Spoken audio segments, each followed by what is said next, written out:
My hands trembled on the steering wheel as I parked my old Dodge in the lot outside Harrison Lake Estate. This wasn't my world. Shiny Lincolns and new Teslas gleamed under the spring sun, their owners gliding out in suits that probably cost more than my last car. I sat there for a moment, clutching the envelope in my jacket. $24,000, my whole retirement cushion, folded twice, edges already worn from how often I'd checked it. It pressed against my chest like a brick, but I told myself it was worth it. Jenna's wedding day. My only granddaughter. I'd been waiting for this day. 6 months of extra hours at the lumber yard, skipping lunches, saying no to fishing with the fellas. Also, my little girl could have the day she'd always dreamed of. I tried not to think about how far away she'd grown since college, or how she now seemed most at home with people whose lives were all champagne brunches and weekend trips to the Hamptons. I'd raised her myself after her mother, my daughter, passed away. Now she was marrying into the Brooks family, folks who owned half of Columbus, Ohio. I slid out of the car, pulling my best navy blazer straight, and felt all the old aches in my bones. The air was filled with the scent of cut grass and imported lilies. I tried to picture Jenna at 6, running toward me on stubby legs after kindergarten, but the vision dissolved as I saw her in the distance, tall, elegant, in a white gown, her dark hair coiled like a movie star's. She looked back, saw me, and for a second, her eyes softened. But then she caught herself, turned away, and called, "Grandpa, you actually made it." No hug, no joy, just a cool acknowledgement. She moved on before I could say anything, heading toward her soon-to-be in-laws. "Ken, Carol, come meet my grandfather." Their voices carried over, crisp and practiced. Ken Brooks strode over, silver hair shining, hand outstretched. "Lester, good to meet you. How's retired life out in the country? Must be a change after all those years at the mill." The way he said the mill stung. Not engineering. Not manager, just the mill, like I'd spent my life stacking boxes instead of running teams. Carol's smile was wide but empty. "Oh, Jenna's so lucky to have a granddad like you. The hard-working spirit runs in your family." I nodded, feeling invisible. Jenna's fiancé, Ben, shook my hand quickly before guiding her away. She glowed around the Brookses, smiling at Ken's jokes, hanging on Carol's words. I followed the crowd inside. Chandeliers sparkled above us, and everything from the marble floors to the fresh tulips screamed money. My shoes squeaked, too old for this new world. Someone in a headset, clipboard in hand, steered me toward the bride's family seating, just me, stuck at the end of a long table by the window, the rest reserved for real family. The envelope in my jacket felt heavier by the second. I kept one hand on it as if it might slip away. Jenna drifted over. She was radiant, but the sweetness I remembered was gone, replaced by a polished surface. "Grandpa, the photographer is setting up for family portraits. You can sit here, okay?" she said, voice gentle but firm. "Ben's parents and siblings are all going to do the first round." I swallowed hard. "Sure, honey. I'll just watch from here." I sat down, staring at my wrinkled hands, these same hands that had fixed her bicycles and tied her shoes, paid for her ballet lessons, and sent her to the fancy university that took her far away from home. The pain ran deep, but I kept my head up, watching as the Brooks family gathered around Jenna for pictures, arms around her like she'd always been theirs. My phone buzzed, a text reminder, reception balance due tomorrow, $24,000. I let it sit there, the screen burning a hole in my heart. My gift, my sacrifice. Would it matter at all, now that I was just an afterthought? The day spun on. Laughter filled the ballroom, the photographer called for more smiles, and Jenna shone in every frame, her new family, her new life. I stayed in my seat, a stranger at my own granddaughter's wedding, clutching a torn envelope and memories that felt older by the second. The ballroom at Harrison Lake Estate was alive with celebration. But I felt like a ghost. The chatter around me blurred into a low hum as the Brooks family posed for pictures, their laughter echoing across the marble floors. I kept my eyes on Jenna, my granddaughter, hoping for some sign that the little girl I'd raised was still in there somewhere. When the portraits finished, the Brookses swept her away, and I was left at my table, a single place setting surrounded by empty chairs. I stared at my reflection in the polished silverware and tried to swallow the lump in my throat. I had promised myself not to cause a scene, but the rejection burned deep. A young server stopped at my table with a smile, placing a glass of lemonade in front of me. "You doing okay, sir?" she asked quietly. Her kindness nearly undid me. "Yes, just proud is all." My voice cracked, so I coughed to cover it. She nodded, understanding more than she let on, and disappeared into the crowd. The reception rolled on in waves of applause, music, and sparkling wine. Jenna and Ben cut the cake, shared their first dance, and the guests cheered.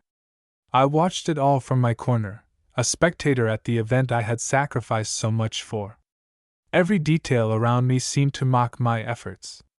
The forted wedding cake, the violin quartet in the corner, the table arrangements, each one a reminder of the money I'd poured into this day. My pension savings, gone in a blink, and for what? To be excluded, invisible? I found myself drifting back to memories of Jenna as a child, birthday parties at the town park, Christmas mornings with cheap toys but big smiles. She used to sit on my lap and beg for one more story, promise she'd always need her grandpa.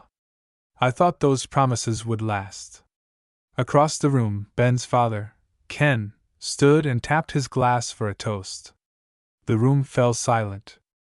"Ladies and gentlemen, let's all raise a glass to my son, Ben, and his beautiful bride, Jenna. We are so proud to welcome her into our family." Applause thundered around me. Ken continued, "It's not every day you find someone as special as Jenna. She brings out the best in our boy. Here's to a lifetime of happiness." I forced a smile, raising my glass, but my heart wasn't in it. Carol, Ben's mother, leaned in and kissed Jenna's cheek, whispering something that made her laugh, the kind of laugh I hadn't heard in years. The Brookses were natural at this, effortlessly charming, endlessly confident. I wondered if Jenna had ever felt this loved with me, or if she'd always been searching for something more. As the room buzzed with conversation, I overheard snatches of talk at nearby tables. "Isn't Jenna lucky to have found such a wonderful family? The Brookses spared no expense, you can tell. What a stunning event." I wanted to stand up and shout, it was my money too. I paid for this. But I kept quiet, knowing it would only make things worse. Dinner was served, a parade of dishes I could barely pronounce, let alone afford on my own. Salmon with some kind of fancy sauce, asparagus arranged like artwork, tiny potatoes stacked with precision. I pushed the food around my plate, appetite gone. Jenna eventually made her way to my table. She looked radiant, cheeks flushed with happiness, or maybe the wine. "Grandpa, are you enjoying yourself?" she asked, her voice polite but distracted. "I am, sweetheart. I'm happy for you." I tried to keep the bitterness out of my voice. She smiled, a quick, practiced gesture. "That's good. Ben's parents have just been wonderful, haven't they? I feel like I finally belong." Something in my chest cracked. "You'll always belong with me, Jenna," I managed. She didn't answer. Instead, she glanced over her shoulder at Ken and Carol, who were waving her back. "I have to go." "Thank you, Grandpa." She squeezed my hand and hurried away, her dress trailing like a banner behind her.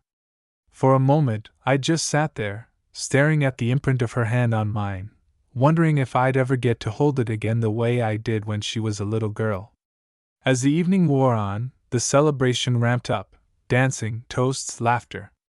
I became more and more invisible, the old man in the corner who didn't know the right stories or the latest jokes, who didn't fit in with this new family.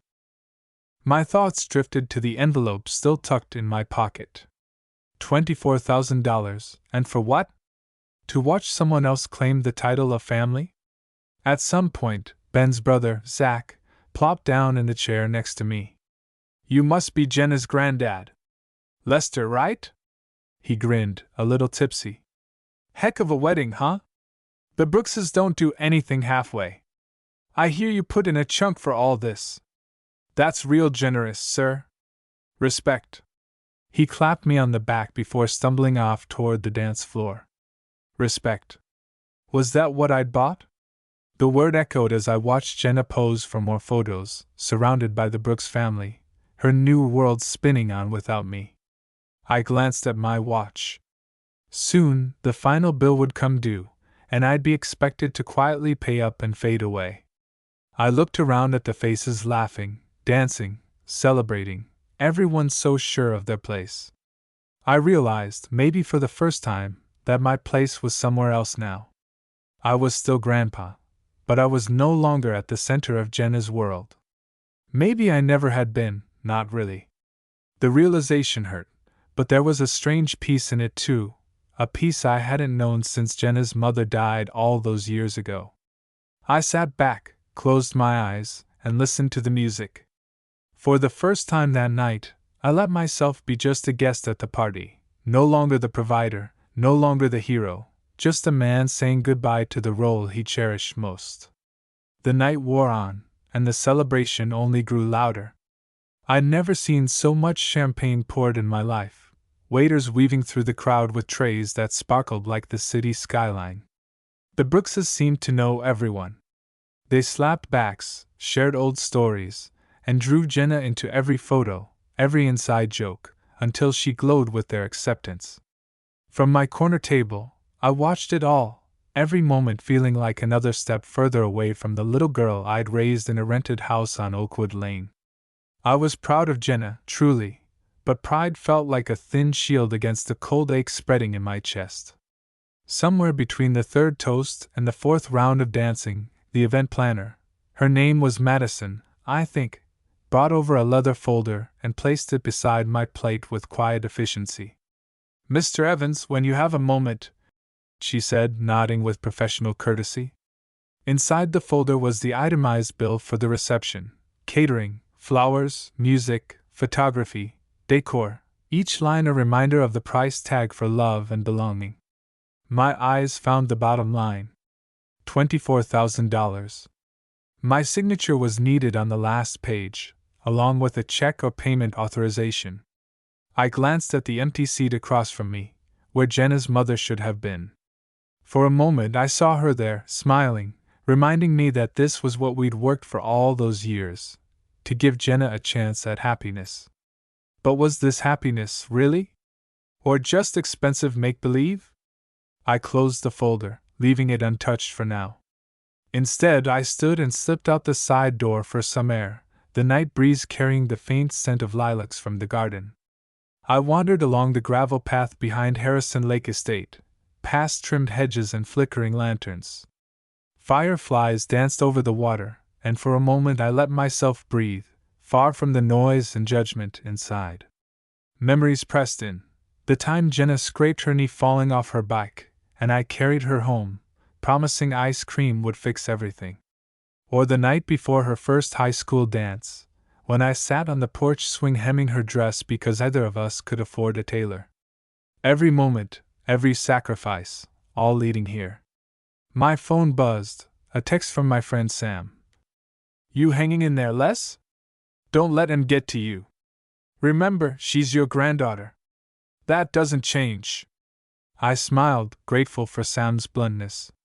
He'd lost touch with his own kids, scattered across the country chasing careers and dreams.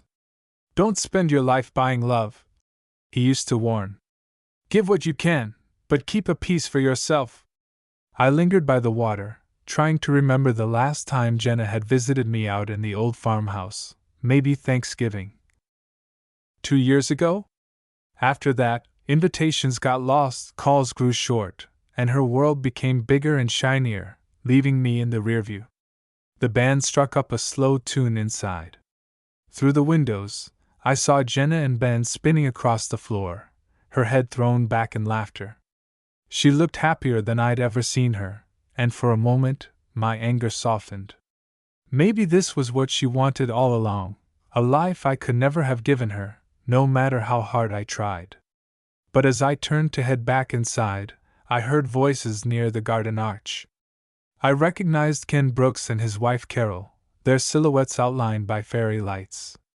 "I told you Jenna's grandfather would pay up," Ken said, his voice low but smug. "Old Les is reliable. People like him always do the right thing, no matter how they're treated. The check will clear by morning, and the rest is just appearances." Carol laughed quietly. "He's easy to overlook. That's the way people like that are, generous to a fault, but never quite belonging." Their words stung more than I expected. Generous to a fault. Never quite belonging. I waited until they moved away before slipping back inside, their laughter trailing behind them like a bad taste. I found my seat and stared at the bill. Generous to a fault, I repeated to myself. Maybe that was true, but tonight, something in me was changing. The rest of the dinner passed in a blur. I signed the bill, but didn't drop the check inside.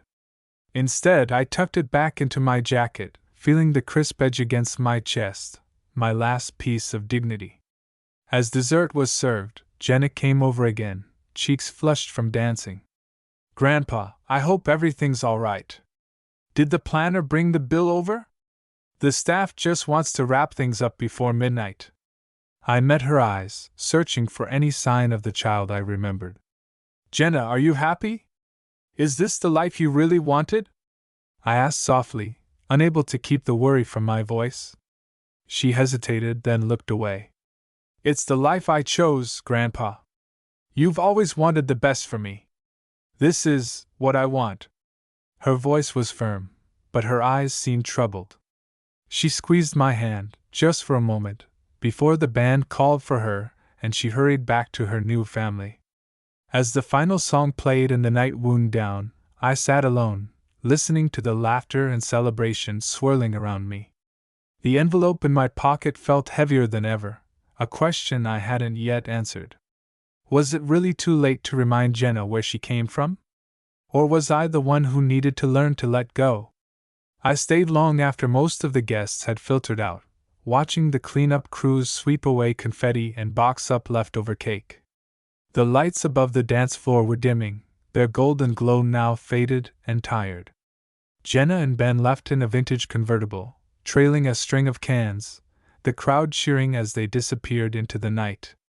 I lingered, wishing I could turn the clock back to the days when Jenna needed me, when a scraped knee or a broken toy was the end of the world, and I could fix everything with a hug. Now, she was someone else's family, someone else's pride. I wandered through the now empty ballroom, hands shoved deep into my jacket pockets. The envelope with the check still sat there, unopened. Madison, the event planner, found me near the back exit. She was polite but tired, her clipboard tucked under one arm. "Mr. Evans, just wanted to remind you, the venue needs final payment tonight. It's just policy.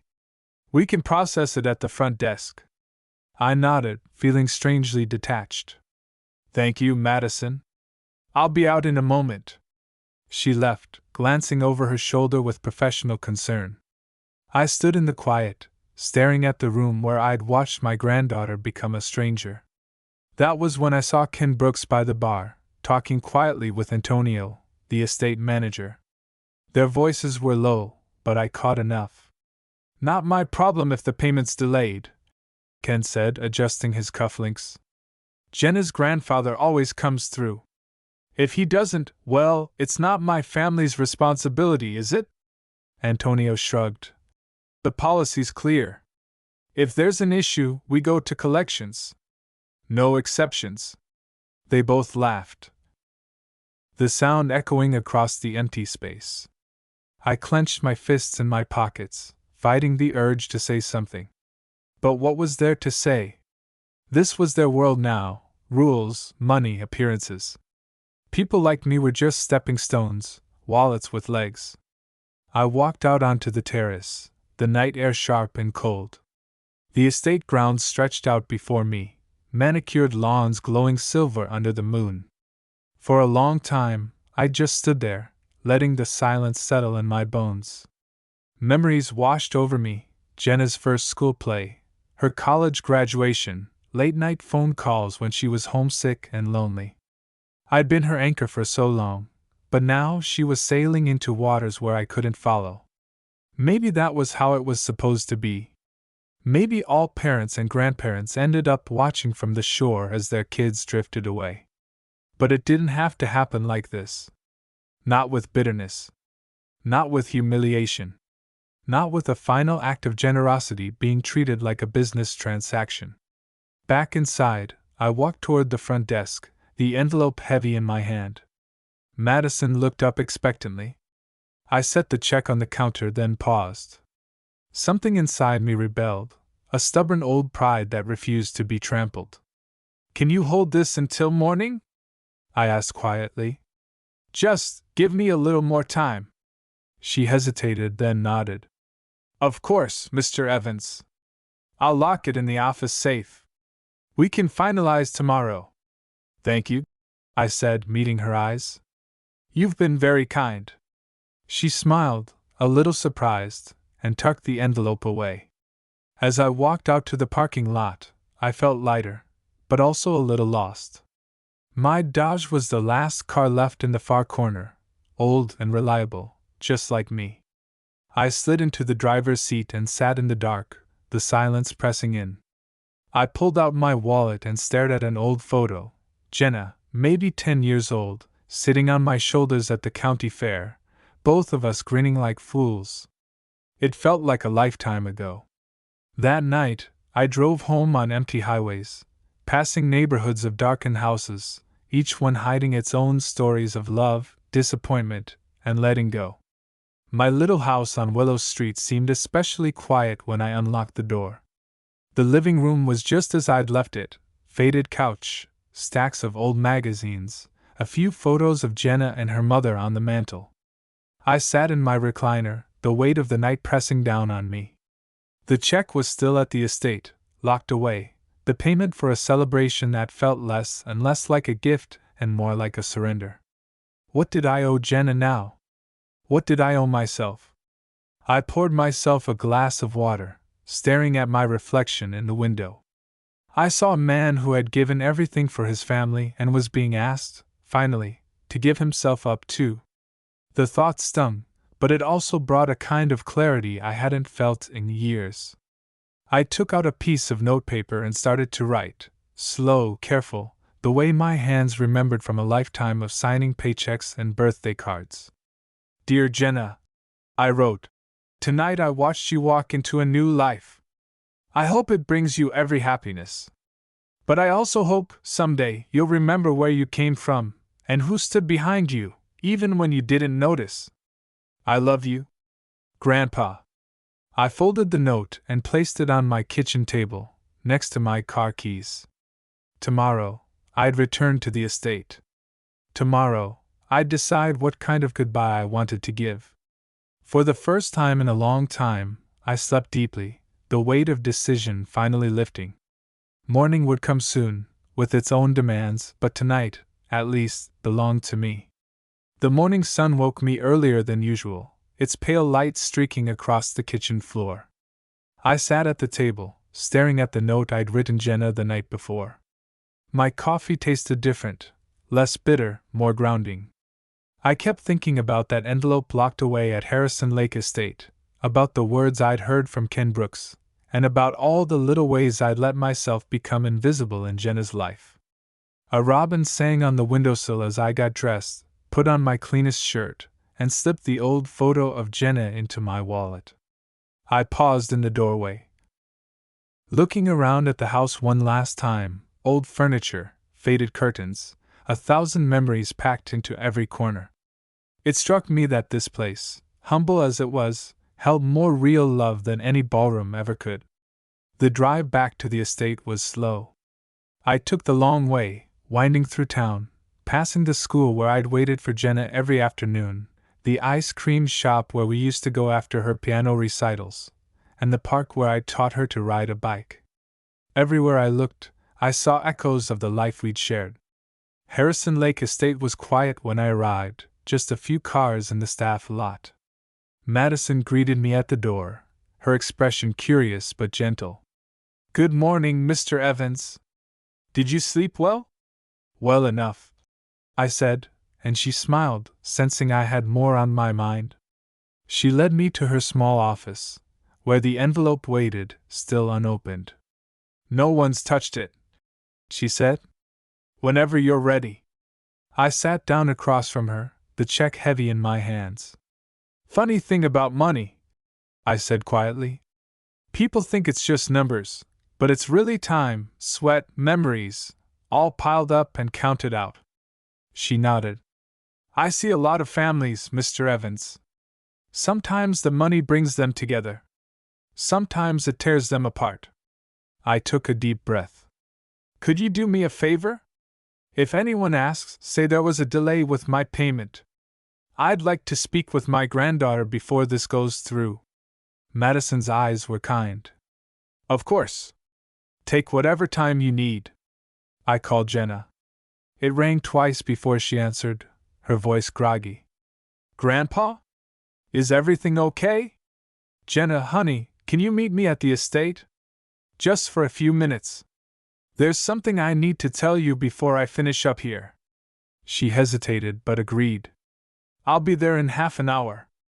While I waited, I wandered the gardens, remembering the night before. All the laughter, the lights, the applause, how quickly it had faded. The world was quiet now, and I felt like the last guest at a party no one else remembered. When Jenna arrived, she looked tired, her hair pulled back in a loose braid. She hugged her arms around herself as she walked up. "Is something wrong, Grandpa?"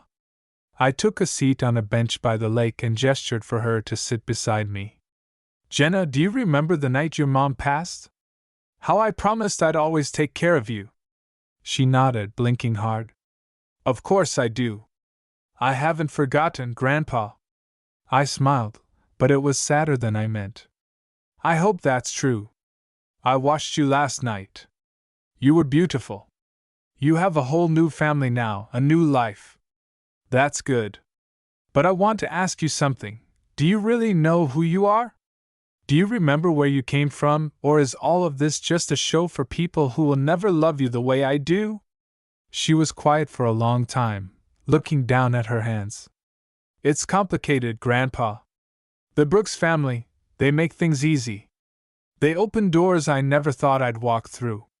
But sometimes I feel like I have to keep proving I belong." "You don't have to prove anything to anyone," I said gently. "You belong because you're Jenna. Not because of your dress, or your husband's last name, or the size of the wedding. You belong because you're loved." Tears welled in her eyes. "I'm sorry if I made you feel left out," she whispered. "I never meant to." "I know, honey," I said, my voice soft. "But love isn't always enough. Sometimes you have to stand up for yourself, too. You have to demand respect. Even from the people you love the most." She nodded, wiping her cheek. "I do love you, Grandpa. I didn't know how to fit you into all this. I'm sorry." I squeezed her hand, the way I had when she was little. "Don't ever apologize for growing up. But don't forget who helped you get here. That's all I ask." She hugged me then, tight, fierce, the way she used to as a child. I held her close, wishing I could freeze the moment forever. When we pulled apart, I handed her the note I'd written. "Read this when you're alone. It's just a reminder." She nodded, tucking it into her purse. "Will you be at the brunch later?" she asked. "Maybe," I said, smiling. "But first, I have something to take care of." As she walked back toward her car, I felt a sense of peace I hadn't felt in days. Whatever happened next, Jenna knew she was loved, and she knew who had always been in her corner. I headed back inside, envelope in hand, ready to finish what I'd started. But this time, I was doing it on my terms. I walked back into Madison's office, the envelope feeling oddly light in my hand. Sunlight streamed through the window, dust motes drifting lazily in the quiet. For a moment, I just stood there, looking at the check. 6 months of overtime, years of careful saving, all my hopes for Jenna's future pressed between two pieces of paper. Madison looked up from her desk. "Did you get the chance you needed, Mr. Evans?" "I did," I replied. My voice was steadier now, my decision made. "Thank you for waiting." She smiled. "No problem at all. If you're ready, I can process the payment now." I paused, taking a deep breath. "You know, Madison, last night I sat here thinking money was the only thing I had left to give. But that's not true. There's memories, lessons, love. All things you can't buy, not with all the checks in the world." She nodded, her expression softening. "That's true, sir. Some things are priceless." I slid the envelope toward her but placed my hand gently on top, stopping her. "But before you do anything, could you tell me exactly what happens if I don't pay? Who gets in trouble?" She hesitated, surprised by the question. "Well, technically the contract is in your name, Mr. Evans. But it was arranged on behalf of the bride's family. If the bill isn't settled today, the estate has policies. We send a formal notice, then turn it over to collections after a week. There's usually still time for someone to step in." I nodded slowly, the pieces clicking into place. "Thank you, Madison. One more thing. I'd like to speak to Mr. Brooks." "Ken Brooks. Is he still on the property?" She checked a clipboard. "Yes, he's meeting with the florist in the north garden. Should I let him know you'd like a word?" "Please." A few minutes later, Ken Brooks strolled into the office, cool and confident as ever. He smiled like nothing in the world could surprise him. "Lester! Good to see you up and about after last night's festivities. Is everything squared away?" I stood up, facing him across Madison's desk. "I wanted to talk before I finished the payment, Ken.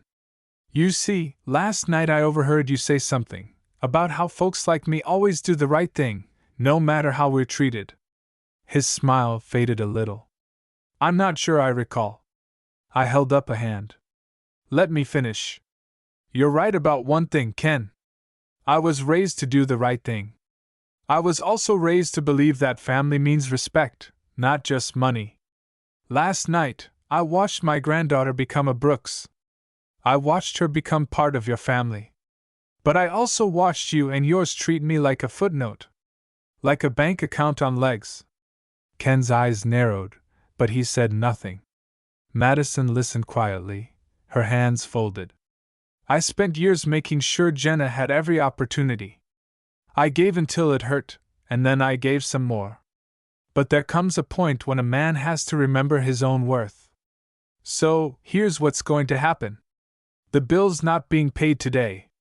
If the Brooks family values Jenna as much as they say, then you can step up and cover the rest.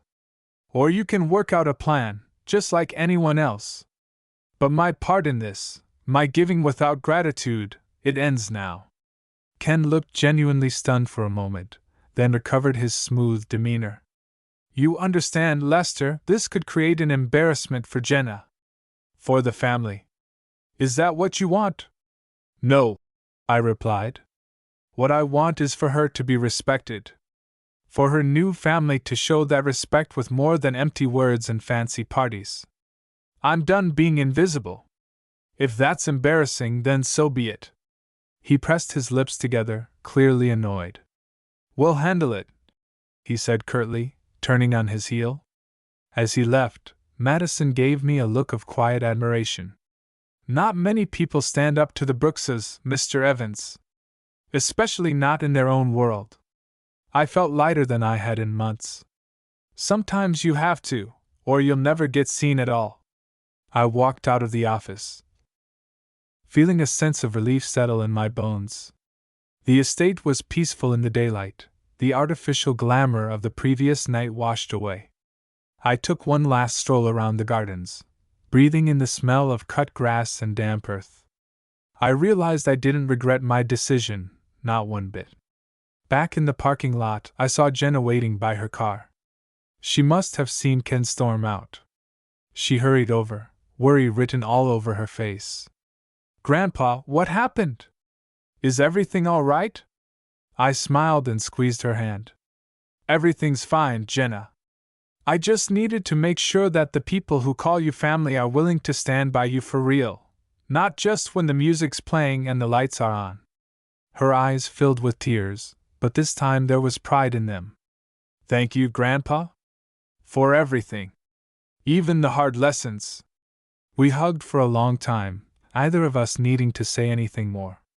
The sun shone brighter, the air felt warmer, and for the first time since the wedding began, I felt like I truly belonged to myself and to the granddaughter who finally understood what love was worth. Driving away from Harrison Lake Estate, I rolled down the window and let the spring wind wash over my face. The morning was bright, the world fresh, and for the first time in years, I felt unburdened. My hands didn't shake anymore. The tension in my chest, that old ache of being unwanted, was gone. All that was left was a calm, stubborn pride. I took the long road home, passing through the neighborhoods where Jenna had grown up, past the park where she learned to swing, the library where we'd spent rainy afternoons, and the bakery that still made her favorite cinnamon rolls. Each place was a reminder of love that was real, small, and enduring. By the time I reached Willow Street, my heart had settled. I put the kettle on and sat by the window, looking at the wildflowers Jenna's mother planted decades ago. The house was quiet, but not empty. Every room, every photo, every scuffed floorboard hummed with memories. I thought about everything that had happened, the humiliation, the exclusion, the coldness from Jenna's new family. But I also thought about the hug in the garden, the tears in Jenna's eyes when she realized what she'd lost and what she still had. That, more than any check or party, was my real inheritance to her. Later that afternoon, there was a knock at my door. It was Jenna, standing on the porch in jeans and a sweatshirt, no makeup, hair windblown. She was alone. "Grandpa," she said softly, "can I come in?" "Always," I replied, stepping aside. She wandered into the living room, picking up a photo of her as a child. For a while, she said nothing. The silence was easy, like it used to be. "I read your letter," she finally said, her voice trembling. "And I talked to Ben. I told him that no matter how far I go, this will always be home. You'll always be my family." I nodded, feeling a sting in my eyes. "That's all I ever wanted, honey. Not for you to stay, but for you to remember." She hugged me then, the way she did when she was a little girl, tight, fierce, honest. "Thank you for teaching me what matters. I think I lost myself for a while. I'm sorry it took something like this for me to see it." "It's all right," I said, smoothing her hair. "Growing up is just another way of saying goodbye to who we were. But you can always find your way back. That's what family is for." We sat and talked for hours, not about money or parties, but about life. About her mother. About the small things we missed. Jenna laughed through her tears, promising to visit more often, to bring Ben around, to never let anyone tell her again who she was supposed to be. Before she left, she placed a small envelope on the table. "What's this?" I asked. She smiled, a little sheepishly. "A refund, Grandpa. Or at least a start. I talked to the Brooks family. They agreed to split the bill. Ben and I will handle our share. You don't have to pay for my choices anymore." I shook my head, pride and amusement mingling in my chest. "Honey, it was never about the money. It was about making sure you knew what you were worth." She wiped her eyes. "I know that now." When she left, the house felt brighter. I sat in my chair, looking at the envelope she'd given back, and laughed, a deep, relieved sound I hadn't made in years. That night, I made myself a simple dinner and watched the sun set over the back fence. I thought about how love sometimes hurts, how giving can feel thankless, and how respect has to be earned, even from those we love most. But I also thought about how sometimes the best way to teach is to let go. Sometimes you have to stop giving to be seen for who you are, not what you provide. And sometimes, if you're lucky, the people you love most will find their way back, not because you paid their way, but because you showed them the path. Jenna did. And as I drifted to sleep, the house quiet around me, I knew that was enough. I hadn't lost a granddaughter. I'd found her again, grown, wiser, and more grateful than ever. The world outside kept spinning. But here, in this little house, family was something real. Something earned. And something that would last, long after the party was over.